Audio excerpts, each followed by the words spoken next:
to welcome you all today. I am Nikki Campo. I am the Innovation Expo manager for the day and also program manager at Innovation Guelph. It is absolutely my pleasure to welcome you all to the panel conversation today on to raise or not to raise. And of course, as I mentioned, please continue to eat throughout the process. That's kind of why we're all here having lunch together. This is like lunch entertainment. I would like to start today off with acknowledging the land on which we are meeting here today, honoring the relationship between the land and the people living and thriving here long before the settlers arrived. So the city of Guelph is situated on treaty land that is steeped in rich Indigenous history and is home to many First Nations, Inuit and Métis peoples today. And we must be mindful of our collective role as stewards of this land and build awareness of present-day Indigenous culture in our community. Today we acknowledge and offer our respect to the Mississaugas of the Credit, First Nation, and of Anishinaabe peoples on whose traditional territory we are meeting on here today. So a big thank you to all of you for coming. We hope you enjoy your lunch and the conversations that you're going to be witnessing here shortly. The conversation is moderated by Joe Canavan. And of course, we have Mark and Brittany and Janice here. If you would like to read about their histories, what their companies are, who they all are, you have the nice little pamphlet on your tables. This goes over all of their backgrounds a little bit more in depth than they're going to get here today. How this works is they're each going to take about 2 to 3 minutes to kind of give you a little bit of their perspective on raising or not raising and what their experience with that is. And then Joe is going to work with them and have a conversation.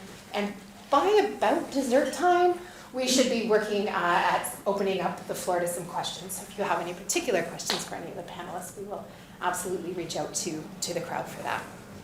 But I'm going to be quiet now. It's all up to you guys. Have fun. So did you want me to introduce myself as well? Introduce yourself a tiny bit. Tell us a little bit about what you think, and then Sure. So I'm absolutely delighted and honored to be here. I love working with entrepreneurs. I love the whole founder dynamic and energy because it's the future of our country. And we're really rookies at this. I mean, we were hewers of wood and drawers of water for a long time, and that's entrepreneurial. But what's happened in the last 10 years is an enormous sea change in the country. When I was launching companies like GT Global, Fidelity, Synergy, and selling them to other players in the market, there wasn't a venture capital industry. There wasn't really access to capital in the country. It really only started in 2010. And it's so unique right now. It's so different. We're really, really young at this in Canada. If you look at Silicon Valley that have been at it for 30 to 40 years in any meaningful way, you know, some of their bigger funds are on Fund 20, Fund 22, Fund 25, you know, at Andreessen Horowitz or Charles River. Whereas in Canada, most of the funds, Georgian maybe is the oldest, it's got over $1 billion, and they've only been at it, I think, 11 years, right? So it's I think they're on Fund 3. And so that's our granddaddy, right? So this is all very new. It's all very real. It's all very important. And the last company that I stepped off the board of and stepped in to run for a couple of years, which I do sometimes because I've been kind of a retired guy for, I guess, since 2010, after finishing my turnaround of Asante Wealth Management. So occasionally I'll come off a board, go in and see if I can add value in some meaningful way, and then replace myself with somebody more permanent. And so that organization, which launched in 2010, at the very beginning, of the genesis of startups in technology in Canada, and out of Next Canada was born, you know, Creative Destruction Lab and a bunch of others. But you know, we're launching 70 to 100 companies a year out of there now, and that's powerful. That's important, I think, for the country. And so I've kind of made it my role, my mission, to help startups and help founders where I can, where I think I can add significant value. So a long-winded way of saying I am really, really excited to be here. We've got a lot of really important questions to answer, and hopefully we'll answer as many as possible. And if we don't, that's where you guys are going to step in at dessert time and say, okay, you totally missed it, Canavan. You could have done way better. Think of this question. So I'll pass it to you. Are we doing intros? Yeah. Is that what? I'm Janice. So that's Denise with a J to make it easier to remember. And I guess to contextualize it, I started the entrepreneurship journey 7 to 10 years ago. And at that time, everything was a first. Like when I did engineering at Waterloo, Communitech didn't exist, Velocity didn't exist, there was no startup ecosystem. So like I was part of a lot of the first round of a lot of incubators in Toronto and the Markham area. And so, yeah, and I guess if I am the founder and CEO of a certification program, so very much like the organic certification for food. My company is the clean, non-toxic certification for skincare and beauty products. Oh, I love that face, thank you. And then my second startup was like, every woman here is like, oh, that's interesting. We're not changing our eyeliner unless we know it works, right? So, but how do we know what works in the clean, non-toxic sector? So then I created a second startup, like a TripAdvisor for non-toxic organic skincare, so we can see what others have thought of these indie niche brands. But the pandemic, I had to close shop. At that time, like we were on a high, and I self-funded the company for 3 years. Alibaba had a global pitch competition. I came in top 5 in Canada, top 40 in the world, and they were going to send all 40 of us to pitch in Hong Kong for $1 million. Pandemic happened. And that given the changes in the pandemic in my team, there was no way for me to continue, so I closed shop. So during the pandemic, I've been working on the certification company again, growing that. Cool. Mark? Gotcha, yeah. So my name is Mark LaFleur. For those of you that don't know me, I guess my claim to fame would be co-founding and being the CEO of TrueLocal. We were acquired in 2020. And you know, I came from pretty much having holes in my shoes, small high school. I was actually the only black kid in my high school. And we got to university, and that was the first time I ever even knew that business was an option. And I come from the world that if you go and raise money, you're successful. I remember reading about the companies at Waterloo that would go and raise $1 million, and I thought they'd already made it. And of course, that is a rude awakening when you realize how it actually operates. So we built TrueLocal to 60 employees, $20 million with $940,000 in funding. We did everything from angels. We did everything well and everything poorly. We did the whole thing with angels. We did Dragon's Den. We did debt. We did VCs. We did this entire process. So my understanding of it is really more of a when, not a what. It's not really necessarily that there's a right type of funding. It's more about what stage is your business at, what matters to you, what are the things that you need, and then finding funding from that. So yeah, I'm super excited to be chatting here. We got some amazing panelists. Very, very excited, and that's my background. Cool. Hi everyone, I'm Brittany Charlton. I'm the founder of O Foods. We make allergen-friendly snacks that are vegan and gluten-free. So we focus on creating a world where inclusive snacking is possible, just taking your regular products that you have on the market and turning them into products that are completely like allergen-friendly, vegan, gluten-free. You can find our products in about 1,800 retailers. So we're in Walmart, Bed Bath & Beyond, Metro locations, Sobeys, and then just expanding across Canada. And then in 2023, we'll be launching and going into the US. Okay, so the question of the day is to raise or not to raise, but I think where we want to probably start is cap structure and cap table, right? Because, I mean, that really helps define who we are as a company. And then, do we want to go out and raise money? And if so, how? Do we want to do preferreds? Do we want to use debt? Do we want to raise equity? Because it changes the dynamic of your company, right? I mean, you're bringing on partners. You're bringing on somebody that you need to stand by you if you make this decision well through all market cycles. And some cycles are fantastic, and some cycles are brutal and punishing.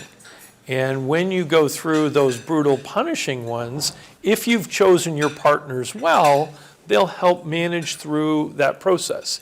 If you've chosen those partners poorly, they will take a hammer and really do some serious damage to your business. And it can go terribly, terribly wrong, and you'll have lots of sleepless nights. So with that, let's talk a bit about the structure of your businesses, and then we'll talk about, how do we go forward from that, and what form of capital do we raise?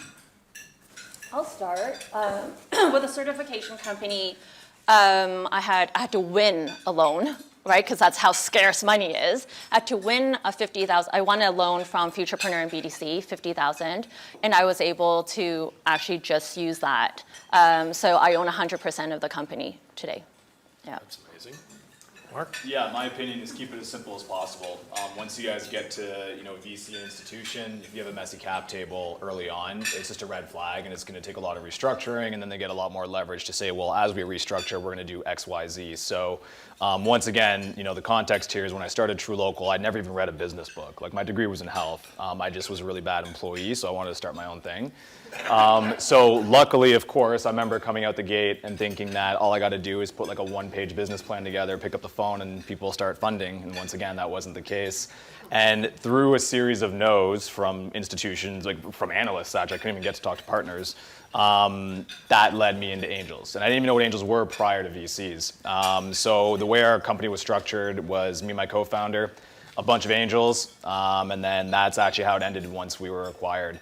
So we went through that whole thing, and like I said, I think a lot of no's, and a lot of people probably have experienced this, but as a founder, you're a professional problem solver. So when you get no in one area, you go somewhere else. And it's kind of funny how, looking back on it, had we taken those deals early on when we didn't know how the world worked, we didn't know how financing worked, we didn't know about preferred shares and board seats and liquidation preferences, we would have just signed, we would have saw the check and been like, okay, cool, take it and run.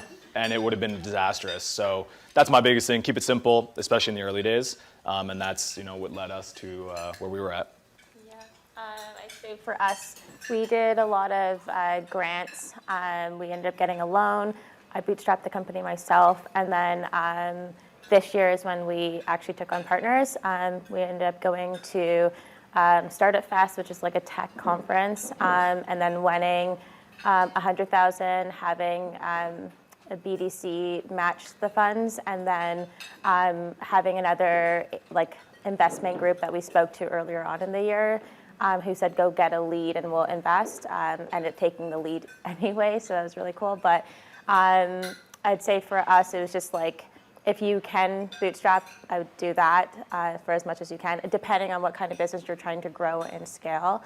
But then also, once it starts to impede your growth, then go out and look for the capital that you need, whether it be loans or going to an investor. So it sounds like right off the hop, not only have we got real entrepreneurs, but real smart entrepreneurs that are taking non-dilutive funding, right? I mean, there's nothing better than finding somebody who's going to make a gift, whether it's through a contest or a bank that is trying to entice business for the longer term or for the betterment of the country. Talk a bit about your decision to take non-dilutive versus how you might think about dilutive. Maybe we'll start back with you, Brittany, because you were on a roll. Yeah. I'd say looking back, I think we could have grown a lot quicker had we taken investments quicker, sooner. And so I think, but then I also know that I don't think I would have known what to do with that money either had I received it early on. And just knowing what I know now about the landscape of retail and our business and how we're growing it, I'm able to navigate a lot quicker. So I think with the pandemic happening and then, we ended up winning through True Local. They had a grant program, and that was amazing for us. And that was $10,000 that we ended up getting into the company, being able to launch another product. And that was our edible cookie dough, and then kind of scaling from there. But I'd say for us, I only knew what to do with the capital, probably 2020 when everything hit the fan, and I was like, okay, I'm losing retailers. I need to figure out how I'm going to navigate this, and how are we going to pivot in the market? And then that's when I was really okay, I know what to do with the capital and how to move through it. Why would you lose retailers? What was happening inside the business? For us, we are so our first SKU, which is our bites, they're at checkouts. So if you're no longer going into the store anymore because everyone was ordering online, then you miss out on the consumer who's going through the checkout aisles. Now our edible cookie doughs are in the fridge, so it's an item that you would actually put on your list of like, okay, I need to go pick this up at the store. Whereas our snacking bites, our smaller ones, you would go through checkout and pick them up as impulse. And that did really, really well for us. And so that's still the case, but now we have our bigger sizes that we're launching, and that's something that you would put on your, your list, and then maybe the small ones are just grab and go kind of thing. But yeah, back to your question, I think it just really depends on like the business you're growing. If you're trying to grow fast and exit in a certain amount of time, then I would suggest that you look at your options. But then also it depends. Like if you're profitable, you're able to keep going by yourself, then go by yourself. But then if you're not, when you were looking for funding, for grant funding, let's start Yep. with the non-dilutive stuff. Did you do it on your own? Did you have a service or somebody that was an expert in allocating or accessing capital? Or was that just you trying to Google, where can I find free money? yeah, Google, where can I find free money? And then, I think there are people you can pay. Yeah. But yeah, Googling that, and then also connecting with other founders. So many other people were like, hey, I found it. Like they have grant people. So I was like, hey, where do you find these grants? And then they would tell me, and then I wouldn't have to pay for a grant person. Okay, I'm just going to say one thing that I think should really, I want everybody to recognize this, whether it's in Silicon Valley or in Boston or here or Startup Fest in Montreal.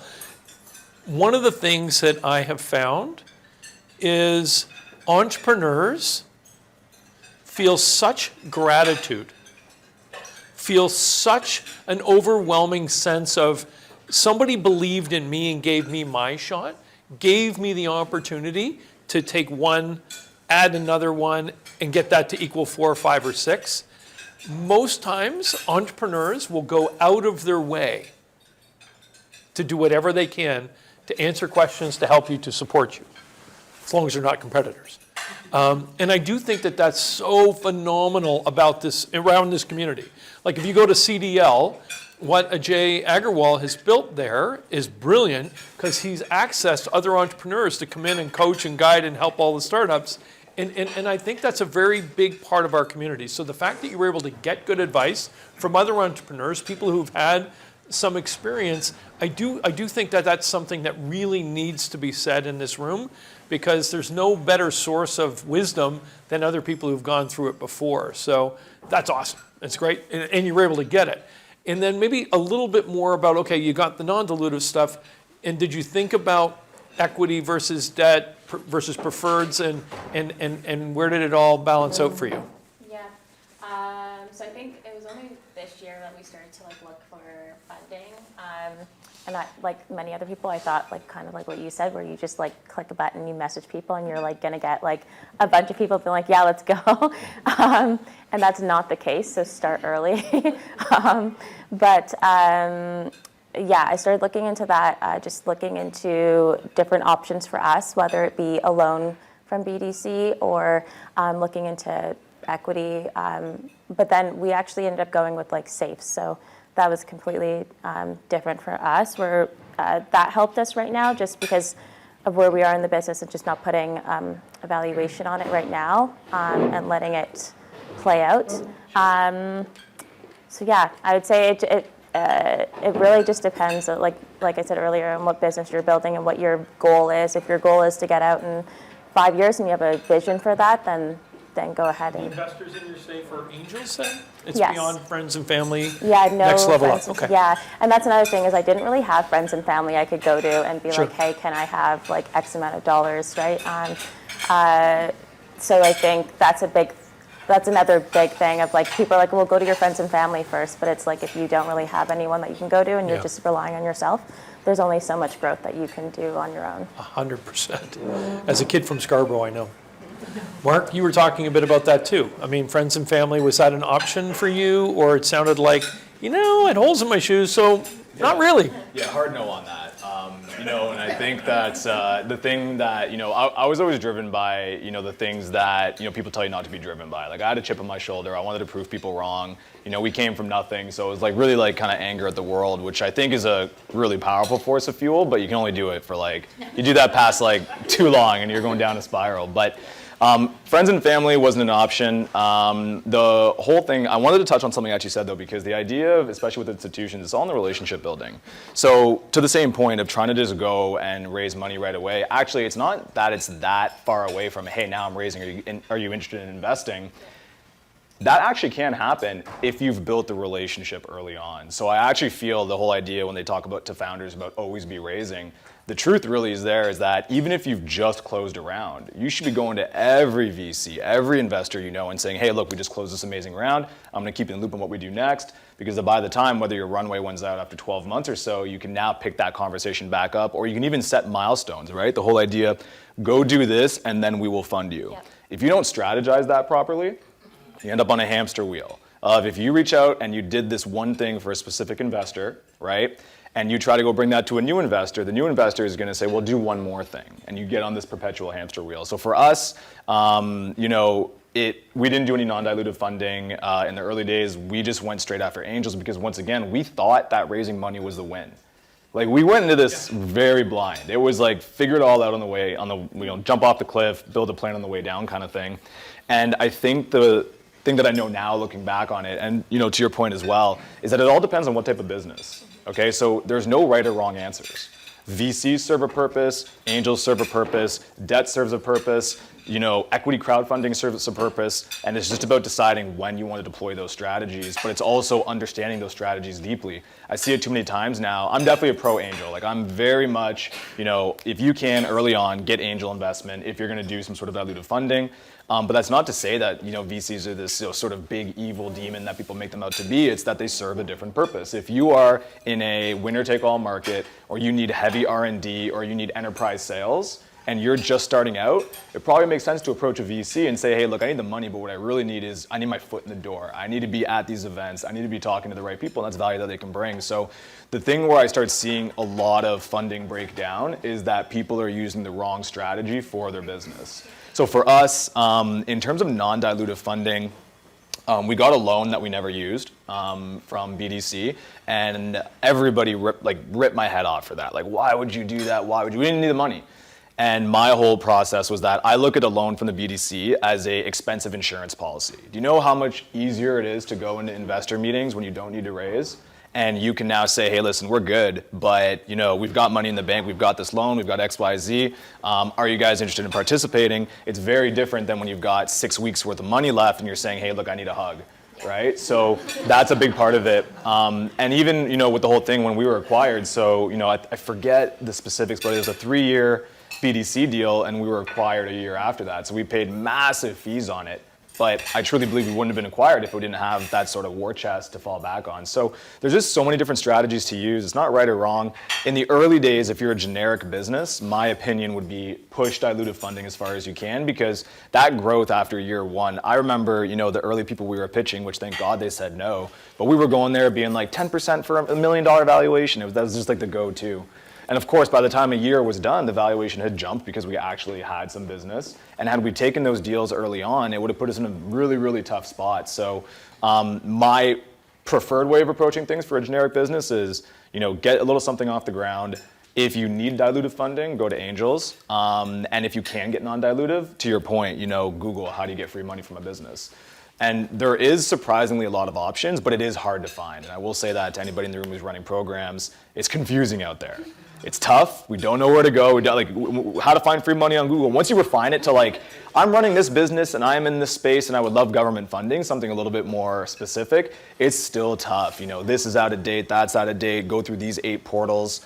And then to your point, we had someone, and once again, in the early days, it's everyone wears all hats. And the most organized individual we had were listen, we need you to scrape everything to find every possible grant out there, expired or not. And then we started just going down the list to see what we would qualify for. So it's out there. I always say it's simple, not easy. Find it, find the grants. Okay, cool. Executing on filling out the applications and going through the entire process, not necessarily easy, but it isn't it's hard to figure out how to get funding. You can do it when you do the research. Yep. and we'll get to this, but there is a right time Yeah. to access certain investors, angels versus VCs versus debt is way long in the future, in my mind, for a business with no EBITDA. Yeah. Scares me. But I wanted to get back to Janice. Talk a little bit about your structure and how you're feeling right I now. wish I knew, like, when you tell the story in hindsight, it's like, oh, I got this loan and I bootstrapped. It's like, I got that loan and I bootstrapped, but I hustled, right? I hustled to be part of incubators, and incubators, I hustled to pitch. So there was a lot of time spent on pitching and prepping just to get into incubators, pitching to investors.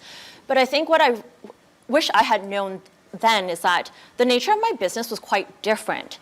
It's a B2B to C. How many people are looking for certification companies versus a brand, a product base? It's just not a model that people or investors or angels or funds are looking for. And so I spent so much time pitching to the wrong groups of people.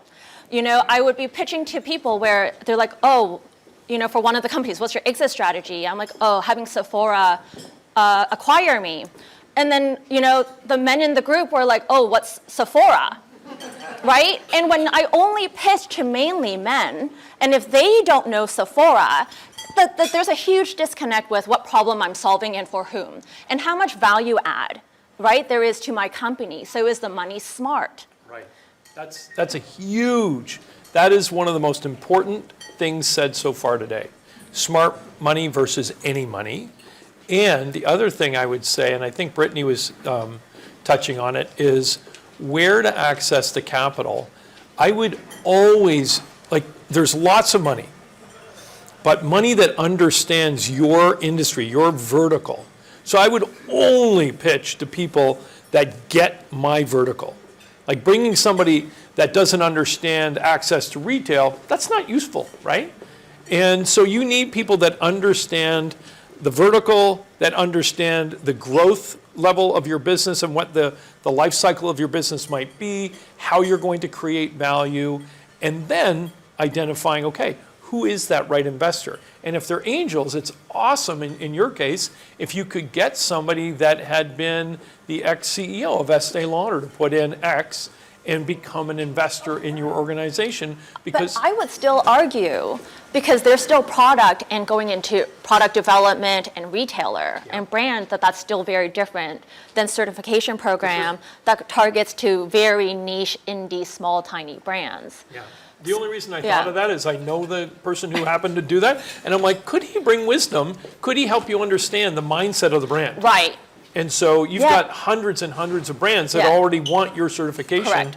Does that person, so that's the other thing, the smart money aspect, and what that really means is it money that understands your business model, can add value, can introduce you, answer questions for you? That's the best money. I mean, and they're good people, right? They're people who've made money before. They're even better if they're entrepreneurs who failed and succeeded, because then they understand how bad things can be.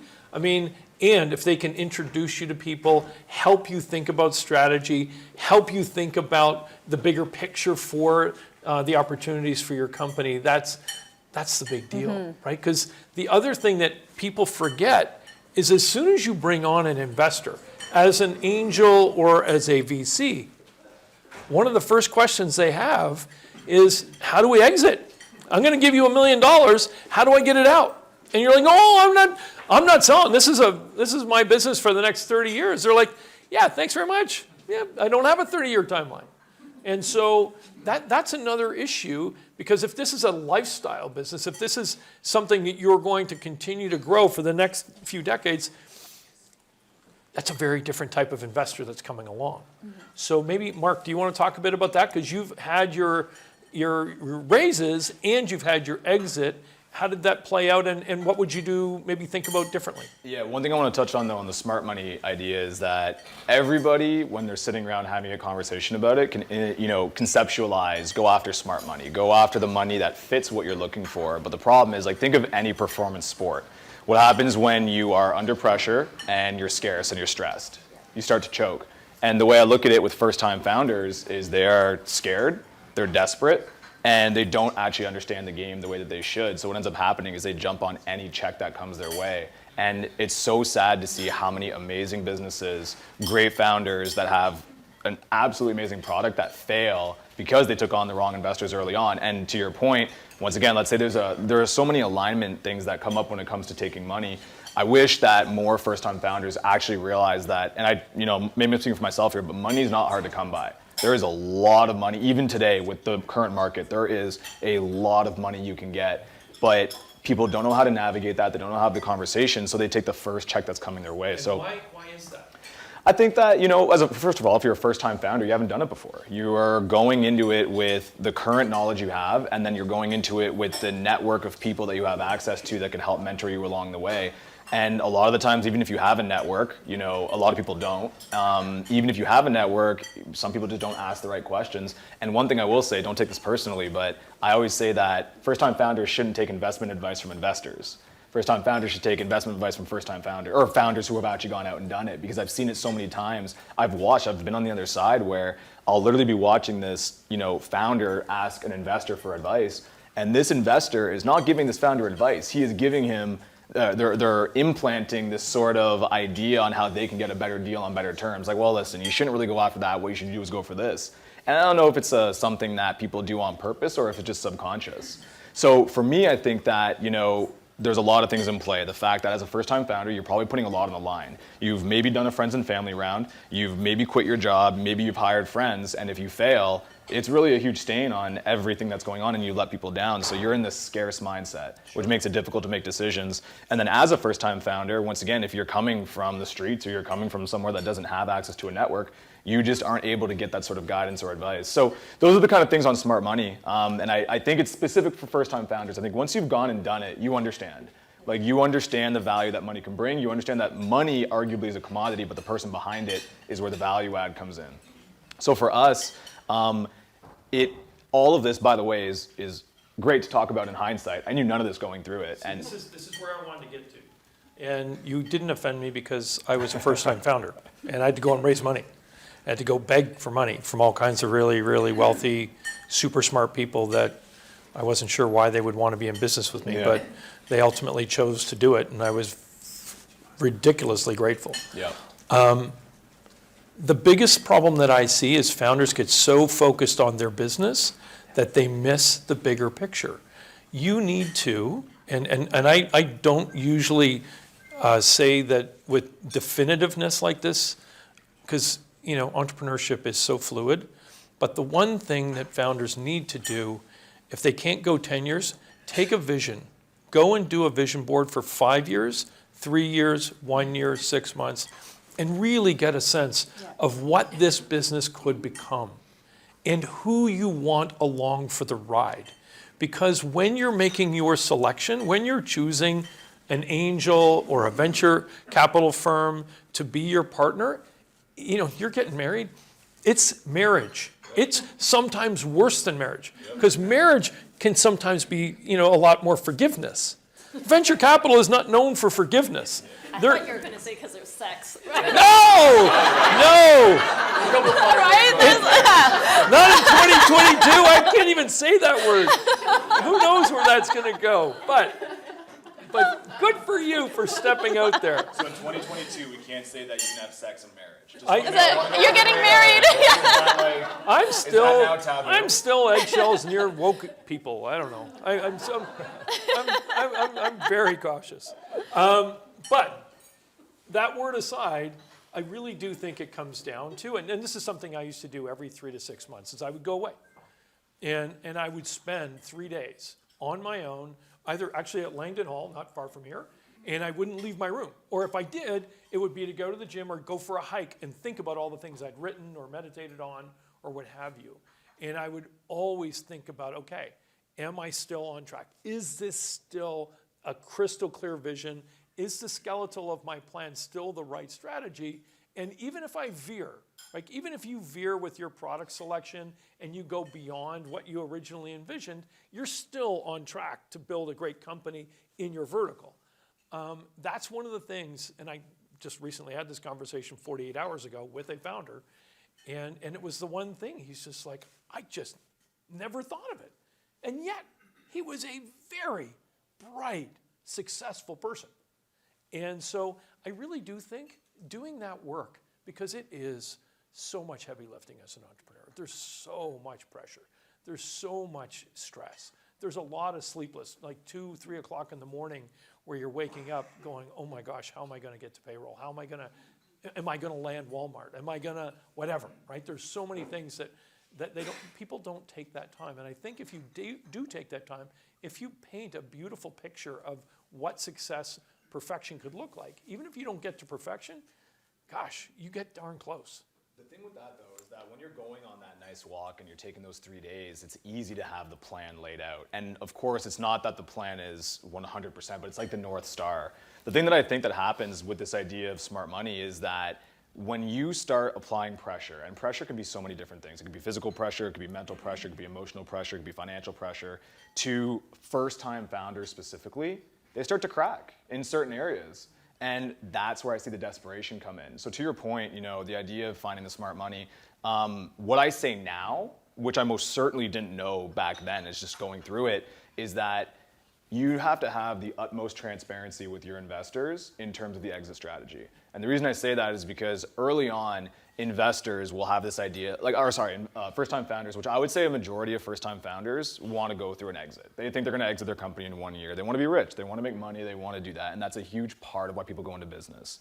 And it's the truth. And I think that a lot of people will go to investors and say, well, I want to build this 5-year, 10-year plan. We want to go to 100 million, but really they'll take a $5 million check. And that to me is the first sign of desperation. That to me is where you are telling something that your investor wants to hear so that you can close the deal. So this is where I think, again, I love your passion for this, but it's not entirely on the mark. And the reason I say that is I'm coaching 6 CEOs right now. Okay. And every one of them has that vision boarding. They've done that work. Those are $100 million CEOs. No, they're not. I thought you Oh, said- no. Some of them have become that, Okay. but from day one, they were not. And some of them still are not. A lot of them became that, but they started with that visioning work. And that led to a number of things, and these are things that I think are really important for all entrepreneurs. Who are the people that you have on your advisory board? Because smart money is attracted to smart people. So when we were talking about Michael Katchen as an example, they looked at the people around Michael, and because I'd built 6 different companies, Sam had built a bunch of companies, his most recent one, Purpose, Brent Bellsberg, and all these other people looked at that and they're like, holy smokes, if he can attract those people, what can he do? And then they looked at his team, and they were all incredibly talented people that he had hand-selected, and he built something really special in terms of the culture and the team. And this is the same with Cap Intel, James Rockwood, who I'm having these discussions with today. It's who are your advisors? Who is your team?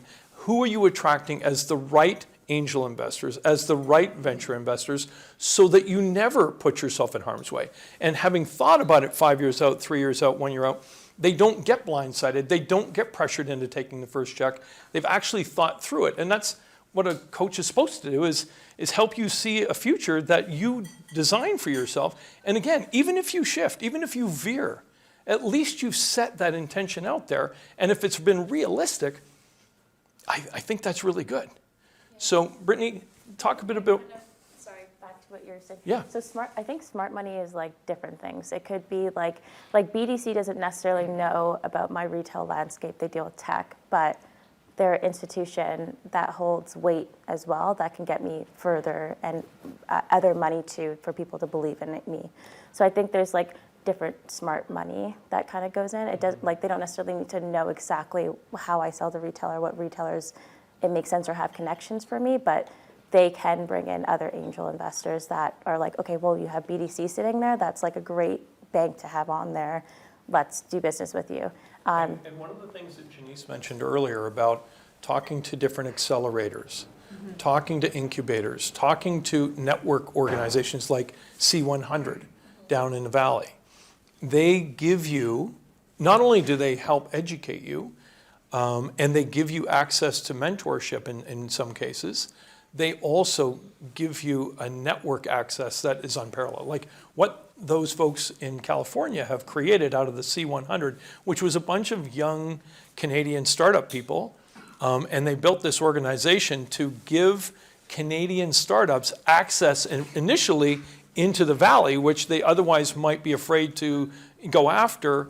And now they have access, and they have multiple programs where you go down, you spend time, and one of the companies that I was working with now has moved there, right? Because not only did he get access, and not only did he ultimately get investment from, he just decided he wanted to be down on Sand Hill Road.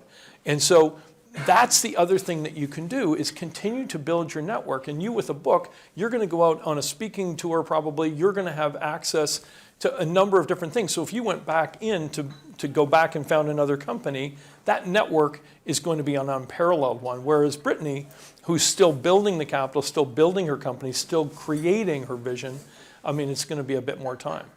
That's where I think the idea of the when comes in, though, right? So that's kind of to your point, the idea of the vision board and all that, then to the point where I'm at, where it's like, okay, we just went through an exit, and then to the point with someone like Brittany, where it's like, we're just getting started. It's not that there's a right or a wrong way to look at it. It's literally, when do you apply what? So to your point, I think that if we're talking about, we want to go raise $20 million from an institution, who are your advisors? What is your long-term plan? What is the market outlook? Who is supporting this? But just to the point that I was saying before is like, who are we talking to? Or who are we talking for? And whenever I speak from something, I'm always talking from a first-time founder perspective. And to me, as a first-time founder, I don't got no board of advisors. Nobody believes in me. Nobody knows who I am. I barely have a product off the ground. And I now have 6 weeks of runway left, or no money. Where am I going to go? Like, I am now in a position where I feel the pressure all the way around, and I'm going to jump on the first check. It's not the right thing to do. I'm not saying that's what you should do, but there's a difference between what you should do and what's actually happening out there. And maybe I'm just in a position, because I am coaching these founders, that's the first thing I tell them, is who do you know that you can put around you that gives you all of that wisdom, that intellectual capital, and that potential access that can help you make fewer mistakes and put you on a path to success. And I've found the founders who've done that ultimately have that beautiful growth trajectory because they've done all the heavy lifting early and they've made less mistakes. Now, in fairness, they've got people coaching them, or they've come through an accelerator, or they've come through some kind of a mentorship program. And all of those things are designed to give you that built-in coaching. So CDL has that, or Next, as an example, one of the things that we would do is we would not only give you access to profs from Harvard and MIT and Stanford and U of T, we'd also give you C-suite mentors. And then we would also give you access to EY to do the financial structuring of your platform. And then we give you access to Osler's to help you with the legal structuring. And they would put up their hands to do that because A, they felt that that was their duty and philanthropy as a commercial organization, and B, or secondly, there might be an opportunity if this company really takes off and flies that they'll continue to use our legal services or our accounting services or what have you. And then obviously we would give people access to the network because our board is rich with very successful people. So I think it's mostly who you surround yourself with on your path, on your journey. And that's what I always tell first-time founders. Now, again, if they're 20 years old and they're dropping out of school to do it, it might be a little bit different. But even if you're dropping out of, let's say, Waterloo, there's that Velocity, right? You could go. A buddy of mine started Velocity, and because he didn't have that when he was at Waterloo studying mechatronics, and so he basically built that so people could have access to something that he didn't, and now it's there. And then it was run by a guy named Jay Shaw, who was another engineer from Waterloo, who, with another guy, Mike, basically built a company while they were at school and sold it to Google for $35 million. So again, coming back to that beautiful circular aspect of entrepreneurship, wanting to give back. Here's a 20-something-year-old kid who said, I'm going to donate $1 million to create an accelerator at my alma mater, that he didn't actually ultimately graduate from, to go and build his thing. And I think it's so powerful. So imagine if you are that startup person and you have access to an incubator or an accelerator or some kind of a program, a C100 or a CDL or whatever, they're all there. Innovation Guelph. Innovation Guelph. But that's what I mean. There are so many resources that are here to help you get from A to B to C and make 1 + 1 = 5. Now, I guess, at this point, can we maybe ask you guys to ask some questions? Because I feel like, Just have a few minutes left, so it's perfect. oh, yeah, Yeah. please. Hi, thanks, everybody. I echo Mark, thank you for when the startup founder, it is hard, right? It is hard, and I echo 100%.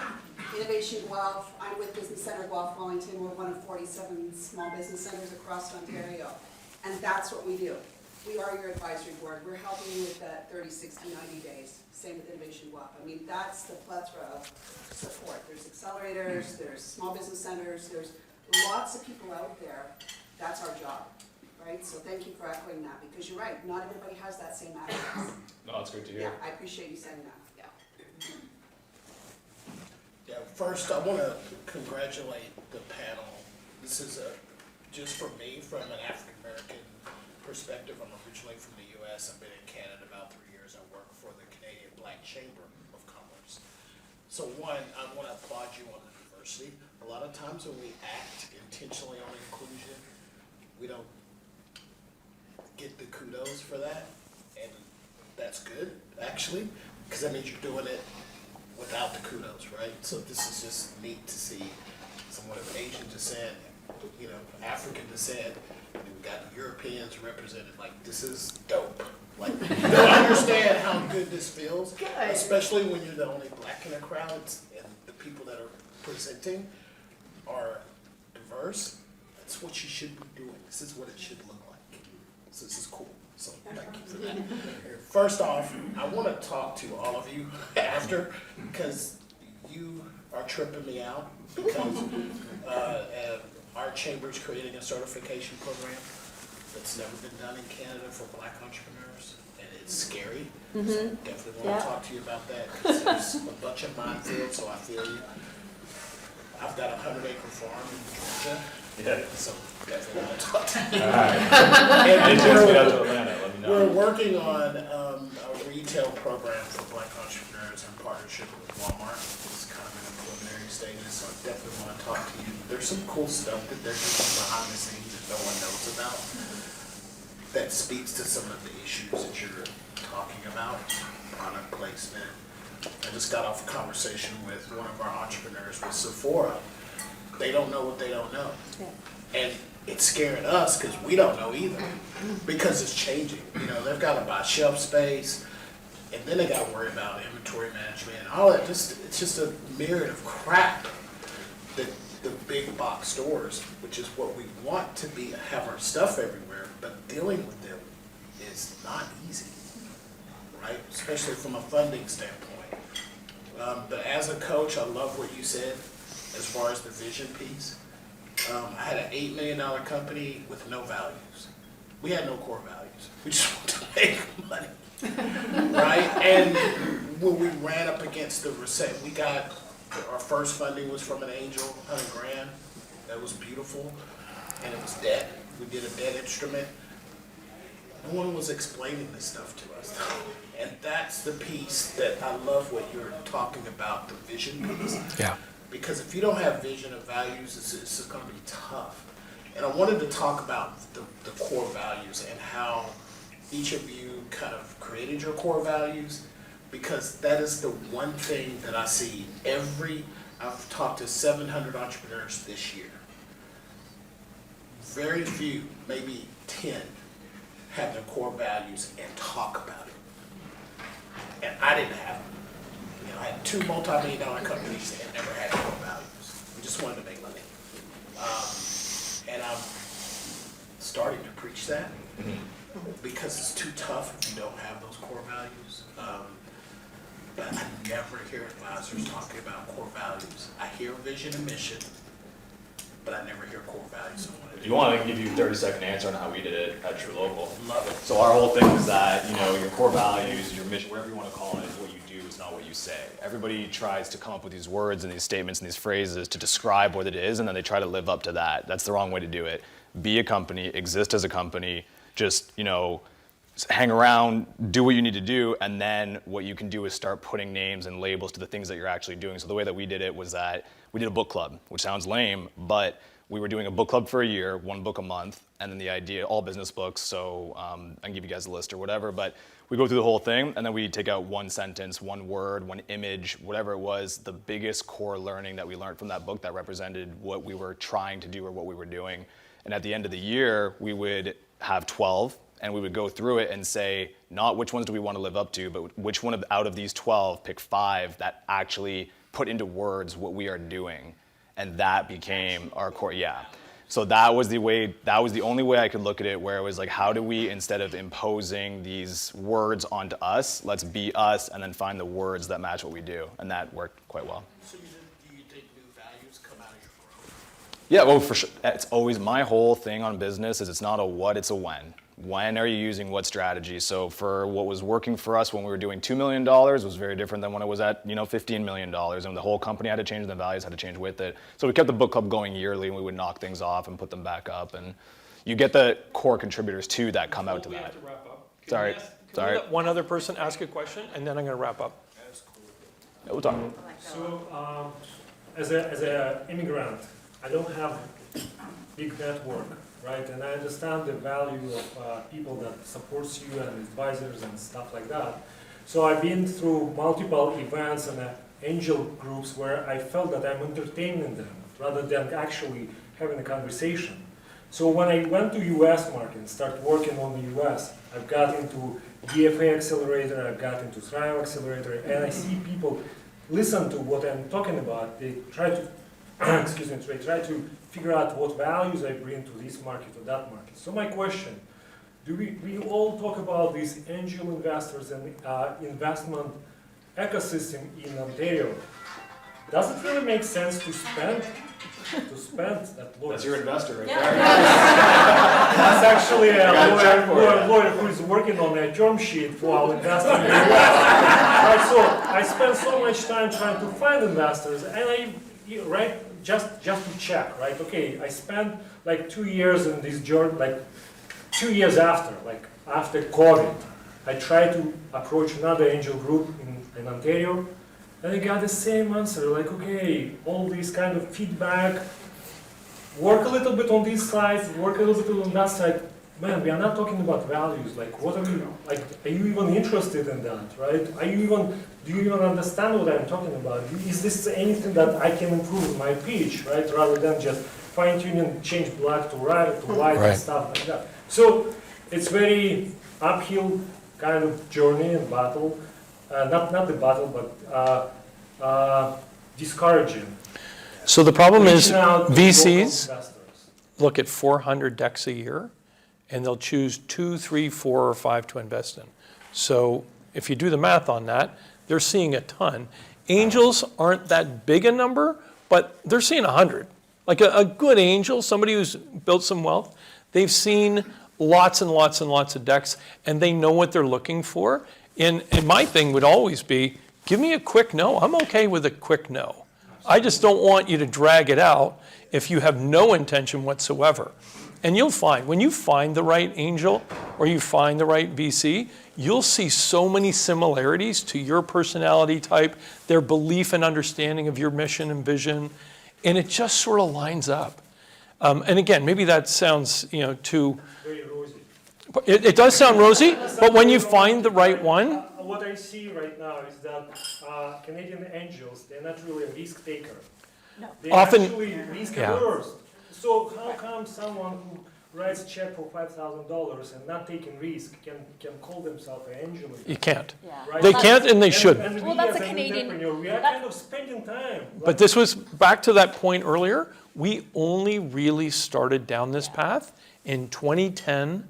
2012, CDL and a couple others were born. 2015, it started happening in earnest. That's when you started to see Golden Financial and all those other VCs really start up, raise capital, and then we became a player in entrepreneurship and VC. So we're really young at this as a country, and that's the difference. When you talk to an American angel or an American VC, the conversation is so different. And again, it just depends. Where is the lion's share of your revenue going to come from? And if the answer is it's going to be south of the border, well, then there is an absolute, treasure trove of angels and VCs that are available, and who will understand and who will, because again, they've been at it for 20 to 30 to 40 years longer than some of the folks that you might be talking to here. So maybe we can change a little bit the title, so you can be an angel only if you meet certain criteria, or you can say, or you can get some troubles if you call yourself an angel investor and you're actually not, right? Yeah. So I think this ecosystem, and that's great that we have this conversation. Sounds like we understand what we are talking about, and I think we need to be a little bit more proactive in building this ecosystem in this country, right? Because like the neighbor on the south, pretty successful. So why don't we take some examples from them? Don't have to go copy paste, but take some actions on that and just put some regulation around this angel. there may not be any new regulation coming, but I do see Canada maturing. And we have now gone from really no unicorns to 15 or 20, like really serious companies that are going to be world dominant players. But Canada's chances now in this recession, Canada's chances now to support businesses today and for the next couple of years, so that we don't just have these 15 unicorns that now are going international and they're not even being tied. That's back to where the Canada. maturity comes in, right? The capital now, there's more mature money. Like the people that took their money out of the last exit and the one before, those angels, they've been there, done that. They've been doing it for 7 years. So you can imagine that they've got accumulated. They've nicked themselves, they've burned themselves. So they've had some things go to zero, but they've also had some really successful exits if they invested in Mark's company and they've walked away with $1 million, right? So now they've got this new capital and they're like, okay, now I'm going to diversify that into 5 or 10 different companies, whatever. But they've got that wisdom that they didn't have 7 years ago. And so that's the difference. We're young, we're new, but we're getting way better and we're learning way faster because we also have the Valley to learn from. And we've got our accumulated wisdom here from all the accelerators, incubators, and all the well-meaning organizations like Innovation Guelph and others that are there to bring resources to all those entrepreneurs that are very, very worthy. Because at the outset I said, really great entrepreneurs, people who are huge risk takers. They're putting it all on the line, right? You're not getting compensated. If you are, it's not much compared to what you otherwise might be making in a full-time role at a major institution. That's a big bet in yourself. And you're creating tens of thousands of jobs. You're creating great revenue for the city, for the province, for the country. And you're creating wealth for all those families who you employ and a better quality of life for your clients, right? So, for nut-free products that wouldn't have existed had it not been for Brittany's innovation, right? So that's what I mean. Like, this is a really big deal, and I think it's something that people need to be very proud of. And it's not... Maybe 15 unicorns, that's a great indicator of success or maturity. But not every company will become a unicorn, right? So, and we see some trends that investors like stick to bigger pockets or bigger ideas rather than building this ecosystem of entrepreneurship. Right? Yeah. So you know what, on that note, because you've talked about how many awesome entrepreneurs there are here, and they're doing really wonderful things. There's a whole bunch of them over in the other room. So I would like to say thank you. Thank you very much. You're welcome. And to all of you, thank you very much for coming and having this conversation, and thank you for all of you for sitting here. We went a few minutes over, but not so bad. We've had some good chats. If you are not finished yet, please feel free to stick around and finish your lunch. But if you are ready to leave, then what we'll do is we can walk you through Platters Catering offices, and we'll walk you in the front door of the exhibition. It is in this building, but we'll leave the just walk down the sidewalk. And you can check out all of the really cool entrepreneurs in the other room. Brittany does have a booth, so you can go and try some of her goodies. And Mark's book is coming out in February. True founder, what nobody else has the guts to teach you about starting your first company, is all about being a first-time founder and just stopping a lot of the rosy myths and kind of really cutting into what it takes to be a successful first-time founder. So, yeah. So look for that in February. And Janice? Just look for the Cert Clean certification on the products. Awesome.